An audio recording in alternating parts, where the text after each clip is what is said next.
If a plumber comes to the house, the plumber needs to have all the right tools with them. They need to bring those tools with them because that's their responsibility, right? Same with us. We need to come fully to that treatment. I don't think we should come to a treatment half-baked. Energy work is not Adderall. Like, it's not just there to make you the Energizer bunny and go, go, go, go, go. Energy is life, and energy moves in many different ways. And so our experience, whether we're receiving a Reiki session or giving a Reiki session, might include feeling energized. It might include feeling very relaxed or very tired.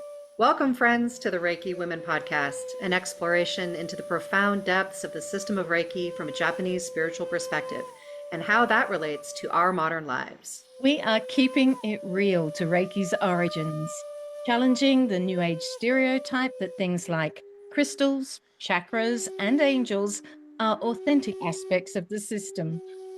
I'm Bronwen Logan, and when I'm not writing best-selling books about the Japanese system of Reiki, 75,000 readers and counting, I'm here debunking outmoded Reiki myths and coaching individuals and groups through my website, Reiki with Bronwen. And I'm Michaela Daystar, lead teacher and weaver of Heartscapes Reiki, connecting the dots between Reiki and environmental and social justice, because our individual healing cannot be extracted from healing relationship with the collective and with the land. And I'm Carrie Varela from the Reiki Healing Society, here to help you transform your Reiki practice into a thriving, prosperous business. Because while passion fuels your purpose, it's time to make it sustainable, authentic, and beautifully you. We're three women diving into the heart of Japanese Reiki.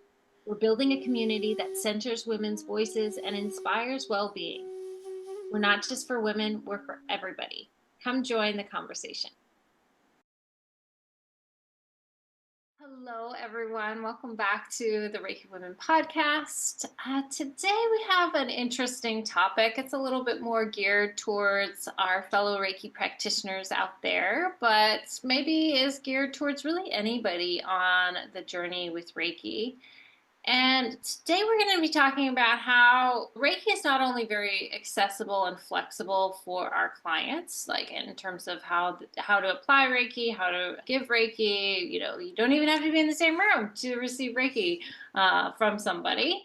However, today we're going to be talking a little bit more of how we work with Reiki in our body and in our practice. Right? So how can we modify how we give a Reiki session, for example, to be more suitable for our own specific body, our own maybe physical challenges that we might be having. Maybe we have some health challenges as well that are showing up for us inside of our Reiki practice, and how we then, have to work with that in terms of offering Reiki professionally or even just with friends or family.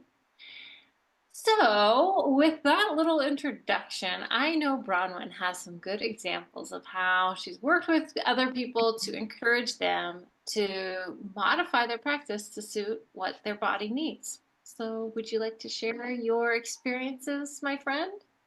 Thank you, Carrie. Well, I liked what you just said, actually. I wasn't thinking about it in terms of doing a treatment on someone else, but it is true. When we do treatments on others, we're always modifying the practice, aren't we? Because that person might come to a treatment and they might say, I don't like it if you put your hands on me, right? Or they might say, I've got a sore knee. Or they might be in hospital and they might have plaster over 90% of their body. We have to always modify our treatment according to the person that we go to.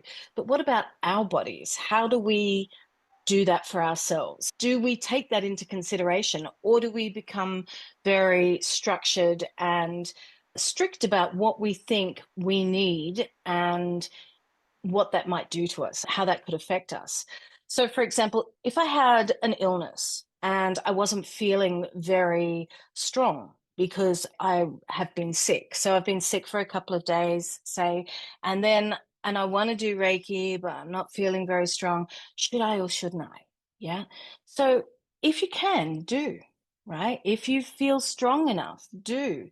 You might just place your hands on your body in one place and just leave them there and fall asleep. And yet you might be the sort of person who says, no, I have to do this hand position, then I have to do that hand position. I have to wait for 3 minutes and 2 seconds. So getting everything very exact, but instead leaving that and letting go of that and really leaning into the idea of being intuitive to ourselves and our own needs, taking that time for ourselves. The last couple of days, for example, I've just been feeling a bit lazy. So I have really not been doing a lot. And it's been so nice because normally I'm always doing things, pushing myself to, I really should do this. But when I do that, then I get a little bit of resentment and a bit of a backup against things. So instead, just giving yourself a break and saying, it's okay. I don't always have to work. I don't always have to be that in terms of the system of Reiki as well. So even though it's great to have this ongoing practice, keep in mind that your practice is there for you. So you need to be very intuitive and thoughtful about what it is that you actually need in this moment.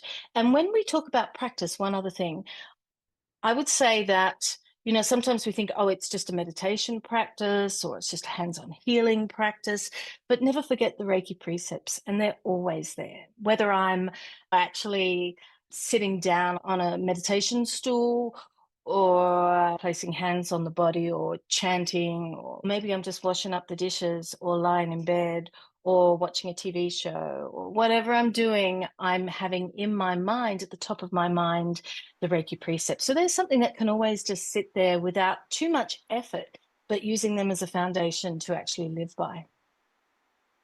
There's some of my thoughts. How about you, Michaela? Yeah, I love that. That's a foundation.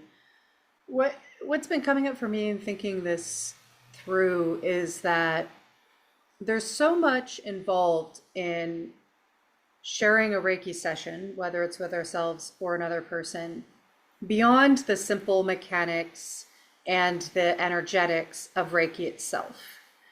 So by that, I mean, if I'm doing a table treatment for someone, for example, there's, the Reiki that is the phenomenon of spiritual energy that is radiating from me as I am focusing on my practice, that is radiating from the client as they are in their practice receiving, and the mingling all of that, and that brings a variety of experiences and feelings and responses. There's the hand placements themselves, so there's the physicality of that touch or that close proximity that goes into that. Beyond that, there's how my body has to move and to navigate the space, which can cost energy. It can, put pressure on my body to hold different hand placements. There's also the social interaction of, being with another person in an intimate setting. There is the concentration of our mind of, making sure that we're focusing on our practice in the way that allows us to be effective in sharing Reiki with that person, that allows us to stay present, to stay in the practice, and to track, where we are in the process, where we are in time. And, all of that we kind of just take for granted. That's just part of the experience. And all of those things contribute to how we might feel in the midst of that process. And the reason that was coming up is I was remembering back to one of the very first Reiki classes that I taught years ago, a Shoden Reiki 1 class. And one of my students, after we did, table treatment practices, she said, I'm so tired after doing that. I thought that Reiki was supposed to energize me. It's energy, right? It's supposed to energize me. And it was like, I knew that was a misinterpretation, but I didn't quite know how to respond in that particular moment. So it's something that I've thought of over the years. And so, when it comes to assessing, right, how we as a practitioner, what we need as a practitioner, what flexibility we need to give ourselves as we show up in a session, whether it's for ourselves or for others, it's important to remember that there's these other dynamics at play beyond the energy itself. Even with just the energy itself, right? To say that it's energy and therefore it energizes us, we know that that's not accurate, right? Energy is life, and energy moves in many different ways. And so our experience, whether we're receiving a Reiki session or giving a Reiki session, might include feeling energized. It might include feeling very relaxed or very tired. It might have quite a bit of fatigue that comes over us because finally we're opening ourselves to rest. We might have a lot of emotional activation that might, make us feel all kinds of different ways, which can include being energized. There might be, emotions that come through that actually, bring us down, that kind of depress us a little bit. There's a whole wide range of responses that are going to happen when we pay attention to the movement of life energy in our system, which is really what's happening inside of a Reiki session. And then there's these other dynamics, like the physicality of doing the hand placements. It's such a still, like slow, calming act, at least to observe it, that it is easy to forget that we are holding our bodies, in a particular position, many muscles engaged, having to be very careful, moving at a slow pace, which can sometimes be more difficult than at a fast pace, holding particular positions that might strain different muscle groups, might strain our shoulder, our back, our knees, doing that for long periods of time. So there is a physical strain that can happen. So, when we think about what do I need as a practitioner to show up well for this session, we want to be able to assess those things and not assume that we have to do the sessions the same way each time that we do it. One of the things that's so lovely about practicing Reiki from the perspective of its original form, as well as we can, is that one model of providing Reiki, the Tenohira hands-on healing practice, where there's hand positions and it's physical, is only one of many forms in which we can practice Reiki, and is not the most important, not the least important. It's just one of many. And that's one of the things that Western Reiki has really forgotten or has lost or didn't have much of in the first place, is this kind of range of ways in which we can be in Reiki practice with ourselves and with others. And when we think about being flexible for our own needs in addition to our clients' needs, it really is supportive to remember that. I was having a conversation recently with a student who was struggling with some physicality around an illness and was very frustrated that she was struggling to provide Reiki sessions in the way, a standard Tenohira session with hand placements and standing up and moving around and all of that. It was just a struggle for where she was at in that moment. And, we talked about the way in which that actually might kind of create a creative pressure on her to think about other ways she might be with the people that she wants to share Reiki with. We talked about what might it mean for you to be lying down next to them and you're simply holding hands, or your hand is simply on them and you're in your Joshin Kokyu-ho practice. You don't have to move your body at all. What might it be to just sit with each other? The way that it is told that Mikao Usui sat with his students and didn't have to move a muscle. What would it be like to chant with each other? What would it be like to contemplate the precepts with each other? What might it look like if your Reiki practice with clients was more diverse in what you offered? And that was a way of modeling to them how responsive you're able to be in addition to theirs, and what that might mean for their learning as people learning how to take care of themselves.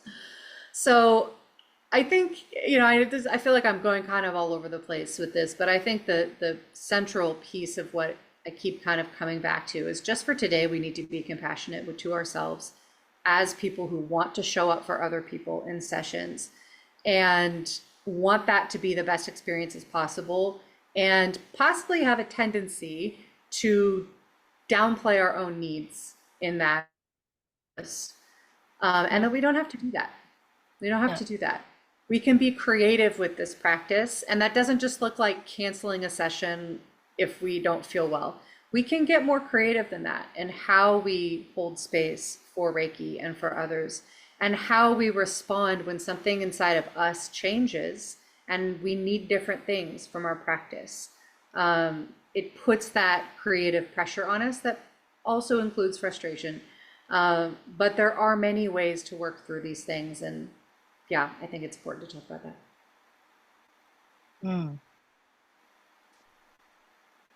Yeah, this is an interesting conversation. And to hear your perspective is really cool as well, because I've definitely dealt with that student or that person who's receiving Reiki or trying to give Reiki for the first time.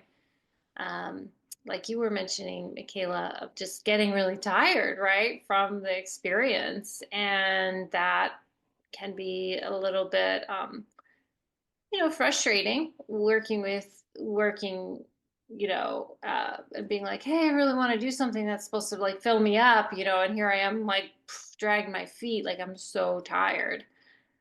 Um, and I think that, there's sometimes a mindset too that I think what you were talking about, Michaela, of understanding energy work like it's Adderall. Energy work is not Adderall. Like it's not just there to like, make you the Energizer bunny and go, go, go, go, go. Like that's a wrong relationship. That's not right relationship with Reiki and your body and your own energy, capacity. So, um, uh, so a lot of times if people are feeling tired after a session, or maybe either you received a session and yet you're still tired, or you are a practitioner and giving a session to somebody else and get really tired. I think there's a few things that I would want to unpack with that kind of person. Is, first of all, do you have a mindfulness practice? Like, can you sit for 20 minutes without falling asleep to meditate? Because that's something that maybe should be a prerequisite for a practitioner, because some people can't do that kind of mindfulness. They can't be still and quiet for that time because their minds are so busy and so accustomed to doing. And as soon as you kind of turn that off for yourself, like you just want to crash, like you're tired, your body needs a different type of rest. So for me, I do sometimes go into that like really tired experience inside of a meditation, and I've just learned to trust that that's my body telling me I'm really tired today. Like I really need to allow myself some time to rest. And if you're continuously tired prior to giving a session or during a Reiki session, if you're providing one, I think you have to really work on self-practice prior to showing up, and to give a session. So, or if in the context of maybe a Reiki class, is that person, if they went on to doing future sessions inside of like a learning paradigm or a learning container, I would want them to receive first. Like I would want them on the table first. Like if you're feeling tired, if you feel like this gives you a lot of fatigue to give a session, then for sure, like you receive first and to see if that shifts for you. Because I think sometimes it's just getting accustomed to having energy moving through you and letting that move through you. It can be helpful to receive first if you're fatigued. And why I'm elaborating, going on and on and on about this is because, oh boy, have I dealt with that. And I especially dealt with that when I was pregnant. Like I was so tired, and I'd be in a Reiki session just freaking nodding off, like, whoa. And so I really had to adapt my practice. Like I had to give myself Reiki before I set up my sessions. I had to be mindful of how many I could do in a setting. I had to be really mindful of the food, that I had available to me, so I wouldn't get really tired. I would take rests between sessions sometimes. So that's something I've, definitely had to deal with, and have had moments of struggle with, for sure. Then I think there's the other layer that we've kind of stepped into is like the navigating physical discomfort. So like holding your arms over somebody for a period of time. Like how long can I do that before I'm just like hurting myself? Like it hurts, and I have God, so much compassion for massage therapists and other body workers who really have to struggle with that in a different way when they're, delivering a wellness experience. So with my trainings with Jikken and Reiki, it's really interesting how they set up like group practices, but we like prop our hands on pillows and we just like sit down. We do anything to make ourselves comfortable. Like, so I wouldn't stretch my hand across somebody's body. I might just work on their right or left side, put my hands in a position where I'm really comfortable, can relax, can, breathe with them, be with them, while I'm giving Reiki, and, then maybe being methodical about where I'm moving across the body. So, if I'm only working on the right side, I'll spend, an equivalent amount of time working on the left side. Also, when I was pregnant, I really had to work with this height of the table, like adjusting the height of the table, because if I had to lean over, that was like really painful for me. So, I often had like my table on like the highest setting, and I had like literally I had to like have people like step up to the table sometimes, depending on how tall they are. And not always when I'm doing sessions. Sometimes I'm not working with my table. Sometimes I'm at a different location, those kinds of things. So I do definitely have to modify in those circumstances. And I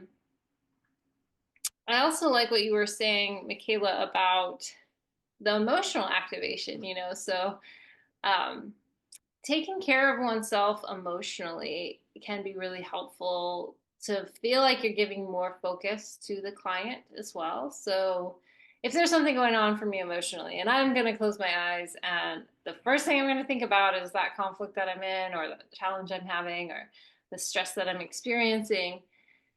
Well, first of all, to be compassionate with oneself is we bring that into the circle too, right? And recognizing that us as practitioners, we're also receiving Reiki as we give.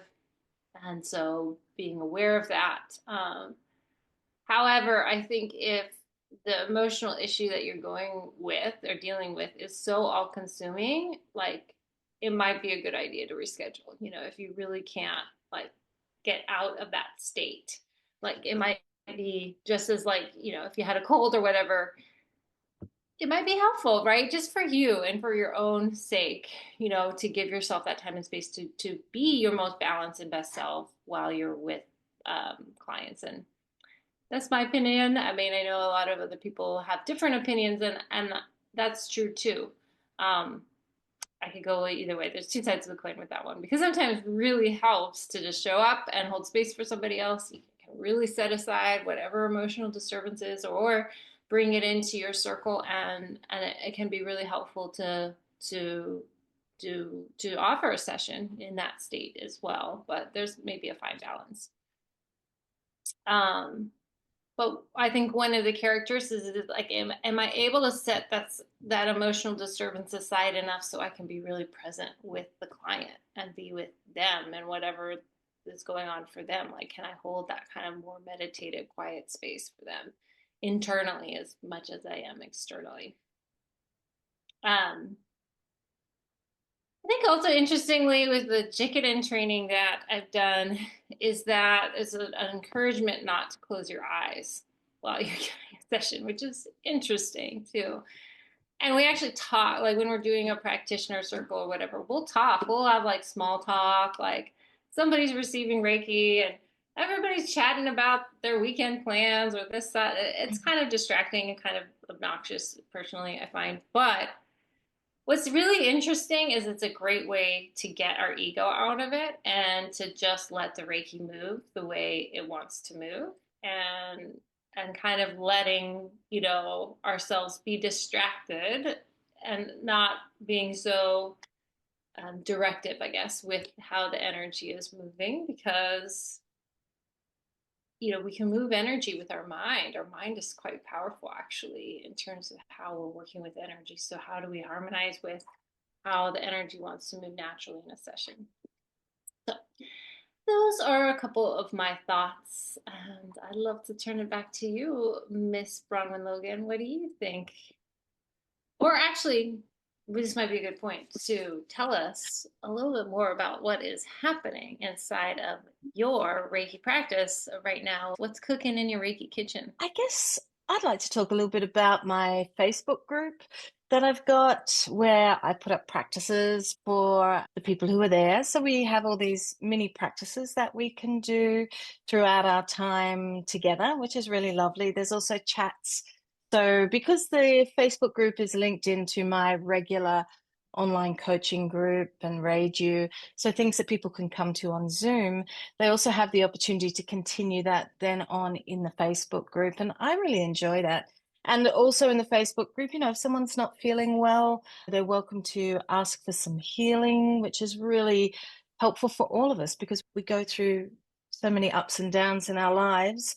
It's lovely to know that there are people, compassionate people, there for you. So often the students will say things like, I'm just so happy to be able to be in this environment and to know that you guys are there for me. And I think that's really beautiful. I'd love for you to come and join me. And it's called Friends of Reiki with Bronwen. That's the Facebook group. How about you, Michaela? What have you got going? I just scheduled the next month's monthly class. It's going to be focused on the precepts.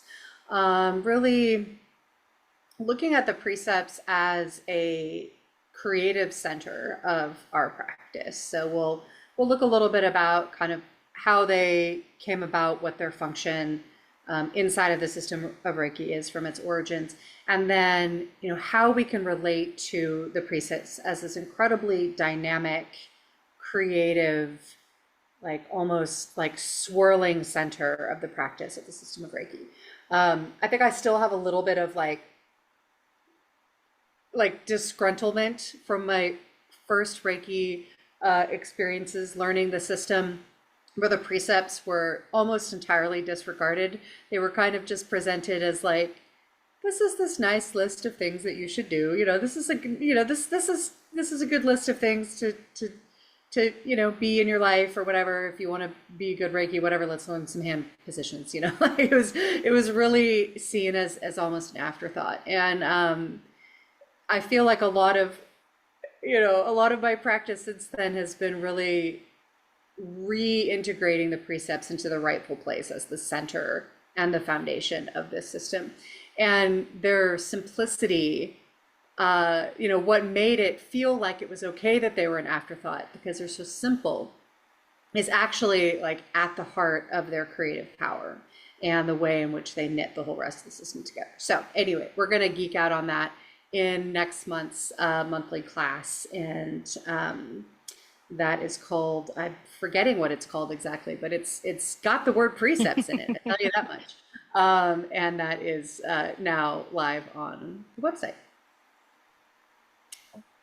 How about you, Carrie? What you cooking? Awesome. What am I cooking? Well, I just cooked something. So I just really had the last month and a half or something been really celebrating this workshop, continuing education workshop I call Decolonize Your Reiki Practice. And it was really well received for, the first time. I've done a few continuing education courses, but it just really, people came out of the woodworks and really were excited about this. And so I'm really flying high off that. That was really powerful to have so many people really just so interested in using these decolonization principles and how they apply to Reiki. Well, I made the course a self-study course, so you can dive into it anytime. I do have a little bit of a time deadline by April 15th.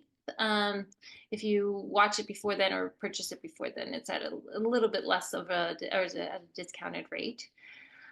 Yeah, so it's still available there, and I'd love for you to experience it. And I already have envisioning some additional continuing education workshops, particularly aligned towards people who've trained in Reiki in different lineages and different approaches, and would value having more of this understanding of the Japanese origins of Reiki, reconnecting Reiki to Japanese cultural and spiritual roots, kind of fleshing that out as its own standalone topic, as opposed to going one by one again through each of the Reiki courses. So more of that is on its way, and probably the best way to stay connected with that would be joining my Facebook group as well. So it's the Reiki Healing Society Facebook group, and there's a subsection about mentorship and training for Reiki professionals. So definitely check that out. I'd love to have you part of that circle. So,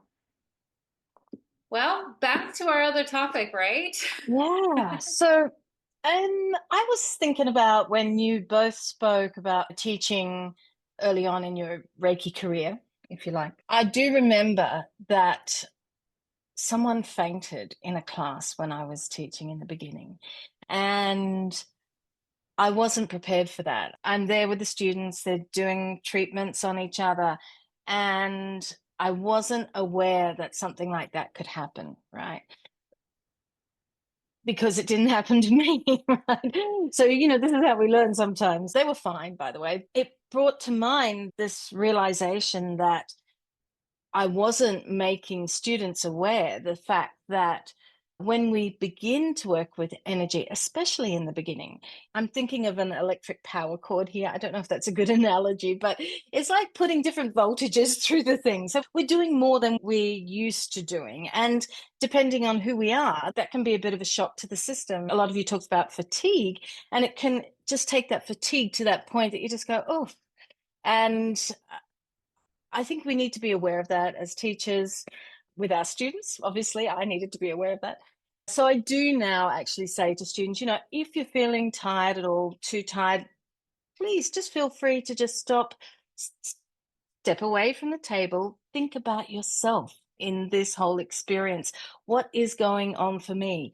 And be aware of what is going on for me. So that's something that I think is really important. And it just continues on being important, obviously, into our practice throughout our lives. So whether we're working on others, working on ourselves, just having that awareness of what is actually going on right now. When we work as a professional Reiki practitioner, it's definitely a responsibility for us to be there for the client. No matter what I'm going through at the moment, can I be there for the client? If I can't be there for the client, then I need to cancel that, I think, right?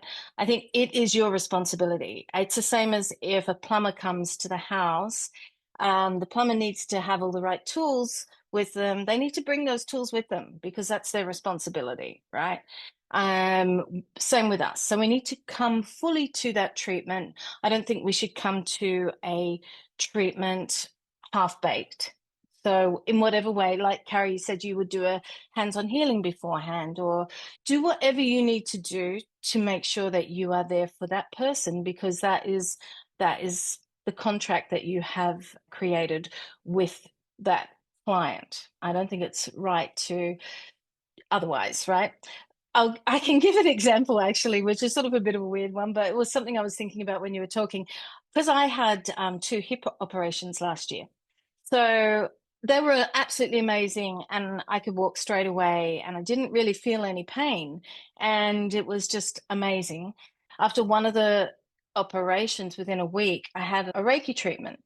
And I was like, shouldn't I do it? I didn't really know what was going to happen. When it came around to it, I was like, actually, I'm fine. And I was fine. I set it up so that I was fine. I put chairs around the table so that if I didn't want to stand, I could sit, for example. So I was making it so that I was comfortable, and it helped me to be totally present for that person. I think we need to just always be fluid and considerate of what we're doing, and can we be there for our client. You were talking about the Reiki practice group and people talking through that. Yeah, I don't like that. I could not do that. That would be really off-putting for me. And you talked about, Carrie, like where the energy goes where the mind goes. So if we are distracted, where the frick is our energy going, right? It's all over the place. And I don't think that's us being there for someone, even if they're not paying clients, even if it's just friends or family. And I know that for myself as well, after I've done a treatment, I mean, I love it, right? I love it. And I think I wouldn't love it as much if I was sitting there talking about my holiday, because I wouldn't be getting the same thing out of it that I'm getting out of it when I'm just being a practitioner, let alone having a treatment. As a practitioner, I feel like I'm inviting that client into this space, and I create this space. So we really need to be very conscious about what space this is that we're creating. I'm not saying that nothing happens if we're sitting there chatting, because it does. I think in every situation in our lives, things are happening. Energy is always moving, flowing, right? But the whole purpose of this system is that we place our focus to something.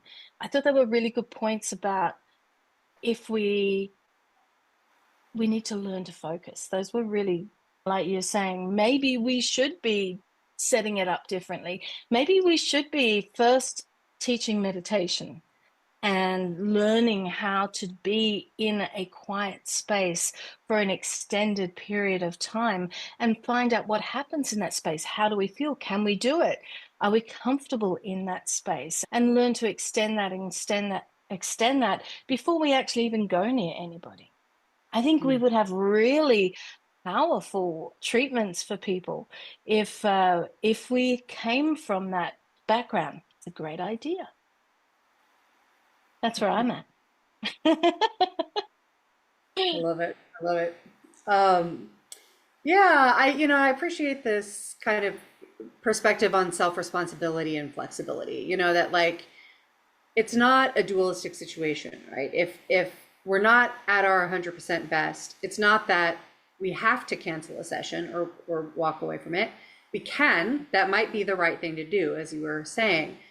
And is there a flexible creative option to play with here? And I think that's kind of what we're inviting folks into, is to get creative and flexible with the way that you interact with this practice. And I can't believe I'd forgotten this, but when you were talking about the person fainting in one of your early sessions or classes, I remembered that a colleague of mine who's a really good friend still, and we met in those first Reiki classes, so over 10 years ago now. And she had an experience where with certain people, not with everybody, with certain people, she would feel so overwhelmed by energy that she would get lightheaded when she was the practitioner, that she would get lightheaded and like she fell, like didn't faint, but like got dizzy and fell once, or a couple of times. And I was one of the people that would happen to her with.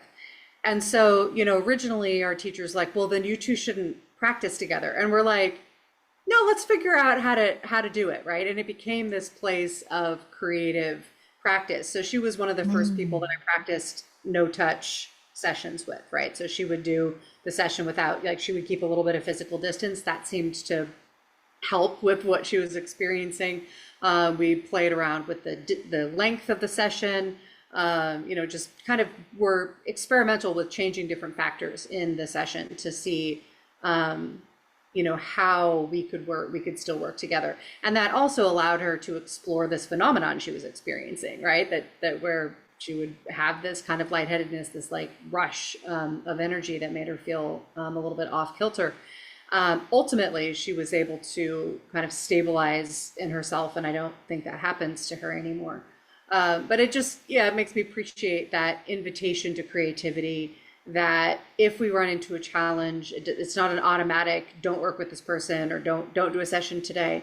But it always comes back to that sense of self-assessment and discernment.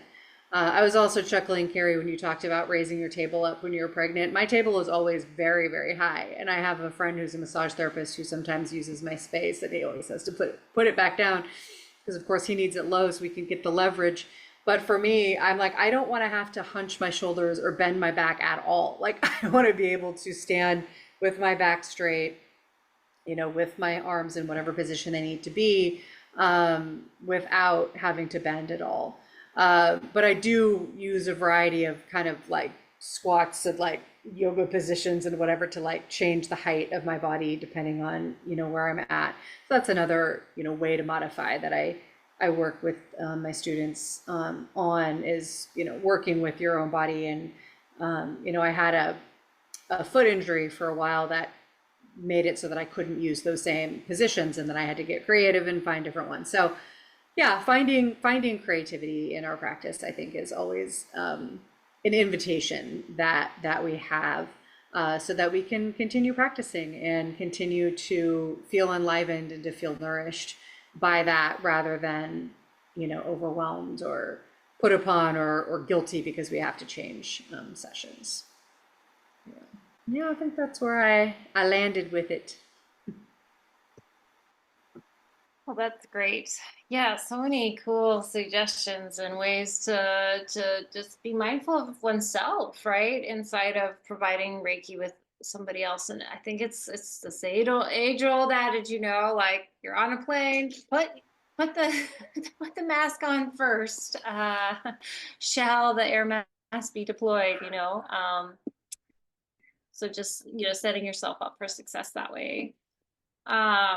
I thought I'd clarify just one thing about how we do the group practice sessions with Jikin and Reiki is it's not that the person receiving the Reiki would be talking. It's actually the people giving. So we often do like group Reiki. So maybe 3 or 4 people working on one person at a time, or a group of people. And so there's this encouragement to kind of keep this light chatter going in the idea of trying to keep one's mind out of like, I'm doing this for a client, rather just holding space for Reiki to move through, which I think is an interesting perspective. Like I said, I also find it a little bit distracting and kind of like no, and I don't do that with my classes or the way I work with that. But it is kind of interesting to give Reiki with the eyes open, I think sometimes, and just being like, especially if your mind is just spinning off and all of its different wheels and it's not feeling very centered.